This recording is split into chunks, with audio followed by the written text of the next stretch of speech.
आपको मालूम है शैतान झूठा है, आपको मालूम है वो कपटी है, वो दिखाने आता है कोई बात नहीं, ये छोटी मोटी बात है, तुम कर सकते हो। याद रखना एक बात को, शैतान जब अपने लेफ्ट हैंड से आपको कुछ मीठा खाने के लिए देगा, अपने राइट हैंड से आपकी लाइफ से वो चीज ले लेगा जिस पे आपकी पूरी जिंदगी निर्भर करती। आपको खब्बे हाथ से वो देगा, ऐसे मेरे स्पिरिचुअल फादर बोलते हैं, आपको लेफ्ट हैंड से वो देगा और राइट हैंड से वो चीज लेगा जिस पे आपकी लाइफ डिपेंड करती है, जिसके लिए आप बुलाए गए हो, जो आपके डिवाइन कॉलिंग है, आप वो मिस कर दोगे और आप खब्बे हाथ वाला लड्डू खा के बोलोगे मैं ब्लेस हूं। हमें वो पहला दिन नहीं भूलना चाहिए जब हम मसीह में आए। क्या हालत थी, कितने डिप्रेस थे, दुखी थे, बीमार थे, और जब परमेश्वर ऊंचा करे वो हालत याद करो कहां से हम उठाए गए। हाँ या ना? ऐसे लोगों को हम जानते हैं, पोचा मारने वाले, चर्च में पोचा मारते थे, खुदा ने पुलपट पे चढ़ा दिया, अब गर्लफ्रेंड रख के बैठे, खुदा ने फिर नीचे उतार दी। हमें शर्म आनी चाहिए। और जब परमेश्वर हमें ऊंचा करे तो परमेश्वर कहता वो 18 जन जो मरे, याद रखो वो ज्यादा पापी नहीं थे, पर उन्होंने मन नहीं फिराया। 2020 की शुरुआत में 2020 के लिए खुदा के लिए जोर से तारीफ करो एक बार। इतना बेस्ट ईयर ये मेरा चला है ना अभी, शानदार। और जो रिजल्ट मिलने वाले इस साल, आपको मजा आने वाला है। चर्च 2020 में रुकने वाले नहीं हम, और सेम मसा आपकी लाइफ पे होगा। तो आप जानते हैं ये आमीन कब असर करेगा? जब आप ये वर्ड मानेंगे जो मैं बोल रहा हूं। ये प्रोफेसी उसके लिए है जो इन वचनों पे चल रहा है। आमीन। परमेश्वर ने कहा वो ज्यादा पापी थे क्या? और चेले देख रहे, कहते प्रभु हमें तो मालूम नहीं। प्रभु ने कहा नहीं, तुम्हें ऐसा लगता कि वो शायद ज्यादा पापी थे इसलिए मर गए? परमेश्वर का नहीं, वो ज्यादा पापी नहीं थे, पर उन्होंने मन नहीं फिराया था। मन फिराने का मतलब है रिपेंट। ग्रीक भाषा में इसका मतलब है किसी चीज के लिए पछताना और उसको फिर गिल्टी फील करके छोड़ देना, अपना माइंड, अपना ध्यान उस चीज की तरफ से हटा लेना और परमेश्वर के साथ फिर से खड़े हो जाना। लाइफ सबको मौका देती है, उस मौके का फायदा नहीं उठाओगे। एक यंग लड़का एक हॉस्पिटल के बाहर पड़ा हुआ, बाथरूम की स्मेल आ रही है उससे, उसकी बाजुएं ऐसी हैं जैसे 3 साल का बच्चा होता है, इतनी पतली। वो लड़का क्या पूछा, क्या हुआ तुझे? वो इंग्लिश में बात करने लगा, I was there, I was here. क्या हुआ, तुम इंग्लिश बोलते हो? तुम कहता नहीं, पोस्ट ग्रेजुएट, शायद वो ग्रेजुएट से भी ऊपर पढ़ा हुआ। क्या हुआ, यहां कैसे आया? मैं पढ़ाई करने, मुझे घर वालों ने भेजा, मैं नशों में चला गया, नशे करने शुरू कर दिए। उसके बाद मेरे मम्मी मर गई, पापा मर गए, एक भाई था वो मर गया, अब मेरा कोई नहीं है। उसके बाद मैं दारू पीने लगा, दारू इतनी बढ़ गई, लीवर की इन्फेक्शन हो गई, अब मैं मरने वाला हूं। हॉस्पिटल में गया, डॉक्टर ने इलाज करके छोड़ दिया, पैसा नहीं है खाने का, पहनने का।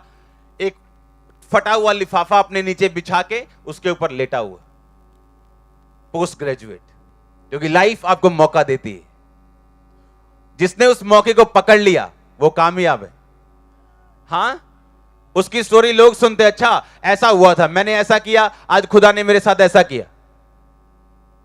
और जो नहीं पकड़ पाते वो नेगेटिव एग्जाम्पल बन जाते। अपनी लाइफ के साथ खेलो मत। परमेश्वर ने कहा अगर तुम भी मन नहीं फिराओगे तो इसी रीति से अलग अलग एक्सीडेंट्स का शिकार होंगे, अलग अलग घटनाओं के शिकार होंगे, अलग अलग ट्रेजेडी के तुम शिकार होगे अगर तुम भी इस स्थिति से मन नहीं फिराओगे तो। परमेश्वर ने कहा जब एक भूमि पर वर्षा का पानी पड़ता है और वो साग और पात उपजाती है तो वो आशीषित होने पे, पर अगर वर्षा का पानी पड़ने पर भी वो ऊंट कटारे और कांटे उगाती है तो निकम्मी और श्रापित होने पे। अब आप पे पानी आ रहा है, वचन का पानी आप पे पड़ रहा है, अगर साग पात उपजाओगे, जिंदगी बदलोगे, तो लिखा तुम आशीषित होगे। अगर वही कांटे उगाओगे तो लिखा तुम श्रापित होगे। परमेश्वर ने कहा, मालिक आ रहा है और 3 साल से फल ढूंढने के लिए, और पेड़ पे कोई फल नहीं। और उसने कहा इसको काट दो और इसकी जगह दूसरा लगाओ। माली ने बोला 1 साल और दे दे मुझे, मैं फिर गोडी करूंगा, खाद डालूंगा, पानी दूंगा, दवाई दूंगा, कुछ करूंगा, फला तो फला, नहीं तो तू काट डाल। जो पहले साल आपने गलतियां की वो दूसरे साल नहीं चल सकती, अब चौथे साल नहीं चल सकती। परमेश्वर ने कहा वचन में, अब उम्र के हिसाब से तो तुम्हें गुरु हो जाना चाहिए था, लेकिन अभी भी तुम दूध पीते बालक हो जिसको सब चीजें वही चाहिए। परमेश्वर ने कहा नहीं, ऐसा नहीं होना चाहिए।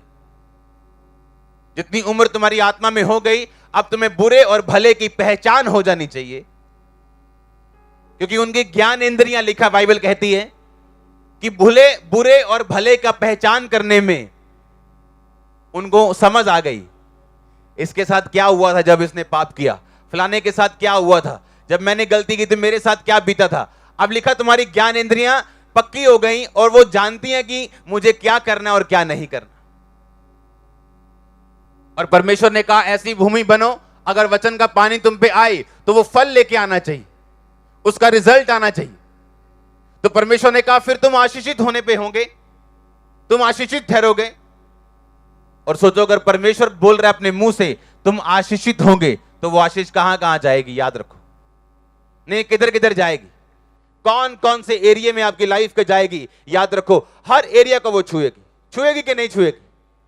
हां, कहता अगर तुम साग और पात उपजाओगे, जो वचन तुमको मिल रहा है, अगर तुम उसका रिजल्ट दोगे, उसका फल दोगे। परमेश्वर ने कहा जिनको पिलातुस उसने मार दिया, क्या वो अधिक पापी थे? परमेश्वर ने कहा नहीं, वो सब गलीलियों से अधिक पापी नहीं थे, पर अगर तुम भी मन नहीं फिराओगे तो इसी रीति से नष्ट होंगे। यीशु मसीह का पहला प्रचार था मन फिराओ, क्योंकि स्वर्ग का राज्य निकट आ गया। अपने पड़ोसी को बोलो, बोलो मन फिरा, रिपेंट, क्योंकि स्वर्ग का राज्य नजदीक है। आमीन। अपने पड़ोसी को बोलो मन फिरा, फिर से बोलो जोर से।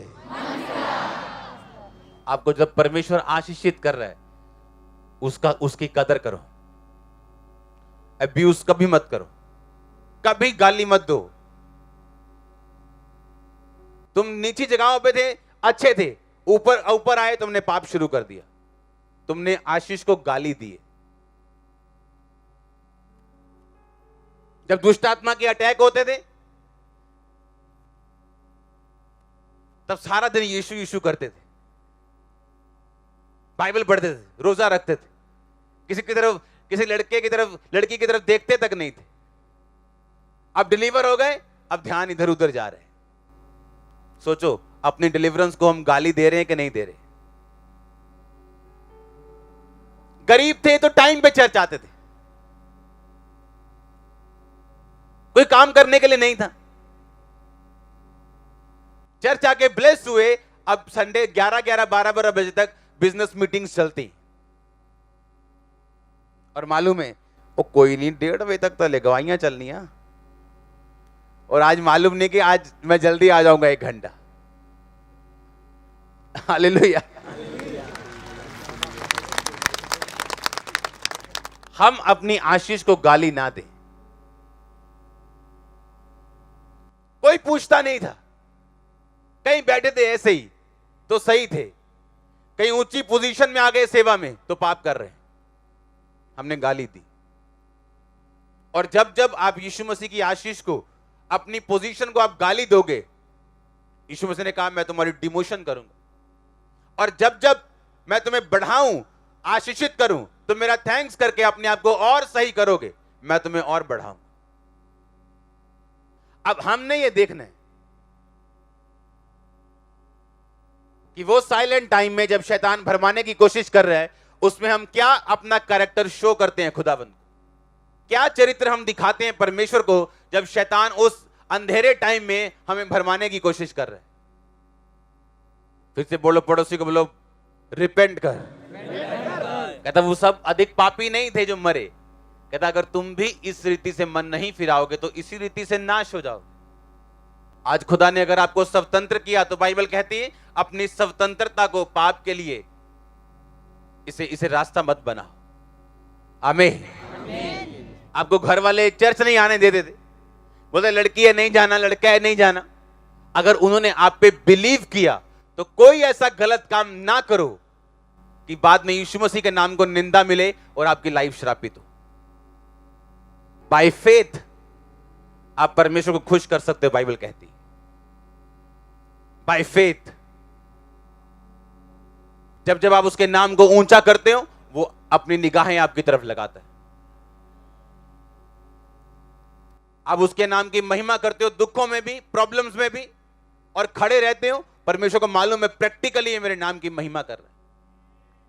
और जब हम कैजुअल होते कुछ भी करते हैं तो भूल जाओ तुम्हारी पोजीशन क्या है।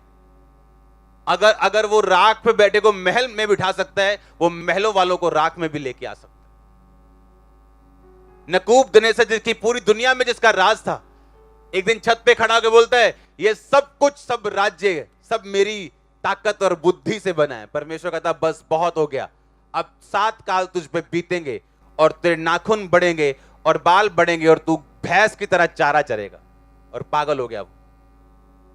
और राजा थोड़ा बहुत कमजोर होता था ना तो उस राजे को मार के दूसरा बंदा राजा बन जाता था। सोचो एक राजा बैल बन गया, चारा खा रहा है और कोई उसकी जगह राजा बनने के लिए नहीं आया। पता है क्यों? ये परमेश्वर की ओर से सीख थी कि 3.5 साल 7 काल तुझ पे बीतेंगे। और लिखा जब उसने वो टाइम पूरा होके आसमान पे और आंखें उड़ाई और बोला कि यहोवा सब कुछ तेरी ओर से, तू ही खड़ा करता और तू ही गिराता। लिखा उसकी बुद्धि ज्यों की त्यों हो गई और प्रधान लोग फिर से उससे भेंट करने के लिए आने लगे। अपने आप को पहचानो, कहां खड़े हैं हम? कहीं हम वहां तो नहीं खड़े जहां से परमेश्वर हमसे नाराज हो और शैतान का खुला दाव हम पे चले। हम वहां खड़े हैं जहां से परमेश्वर हमें देखे और इतना हमें विश्वास योग्य समझे कि वो अगली आशीष हमें दे सके, अगला लेवल हमें दे सके। इतने विश्वास योग्य बनो परमेश्वर के सामने। अपनी आशीष को गाली मत दो, जो रास्ता खुला उसे गाली मत दो। आमीन। जोर से बोलो हालेलुया। वैसे फिरते रहे तो गधों की तरह फिरते रहे लोग। जैसे मिनिस्ट्री में आते मैं उन्ना व्याह करना, मैं उन्ना व्याह करना। ये क्या मूर्खता है? हां, अरे गधों खड़े तो हो जाओ, कुछ बन तो जाओ, पैदा तो हो जाओ। कितने मेरी बात को समझ रहे हैं? हर चीज का टाइम है। हर अच्छा दरवाजा परमेश्वर की ओर से नहीं है, हर बुरा दरवाजा शैतान की ओर से नहीं है। ये आत्मिक लोग समझ पाते हैं इन चीजों को। सबको जय मसीह की। मैं जतिन बब्बर और आप देख रहे हैं मसीह परिवार चैनल। जैसे कि आप सब जानते हैं कि मैं इस चैनल पे प्रभु के अलग अलग दासों की वीडियोस डालता हूं। तो अगर आपको हमारा चैनल अच्छा लगता है तो आप इस चैनल को ज़्यादा से ज़्यादा सब्सक्राइब जरूर करें, ताकि आप प्रभु के वचन को सुन सके। वीडियोस को ज़्यादा से ज़्यादा शेयर करें ताकि जिन लोगों तक वचन नहीं पहुंचा उन तक भी वचन पहुंच सके। सबको जय मसीह की। एक बार मैं आपसे दोबारा कहूँगा कि इस चैनल को सब्सक्राइब जरूर करें और वीडियोस को ज़्यादा से ज़्यादा शेयर करें। जय मसीह की।